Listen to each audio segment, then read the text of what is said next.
talk in our campaign about these ideas. These are not abstract ideas. These are the issues that touch tens and tens of millions of people.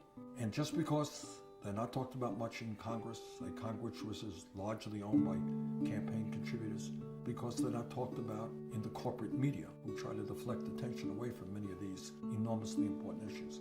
Our job is, despite all of that, is to stay focused on the real issues that impact the American people. And I know it's not easy. We're taking on everybody.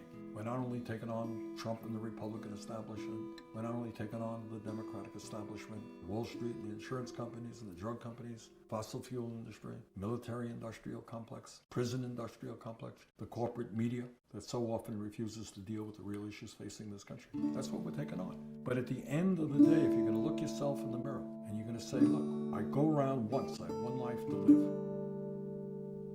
What role do I want to play?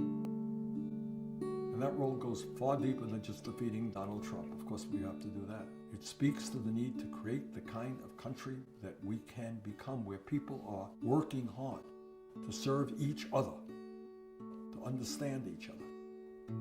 That is the country we can become. We really can. But we have to have the courage to take on some enormously powerful special interests. So that is what the campaign is about. And I want all of you to understand that the day is going to come when 20 years from now, 30 years from now, you're going to be talking to your kids, you're going to be talking to your grandchildren, and looking back and say, you know what, I was involved in that struggle that finally brought healthcare to all Americans as a human right. That's what we're trying to do. So be proud of the efforts that we're making, understand the enormous opposition that we're facing, but we are going to win this struggle. History is on our side.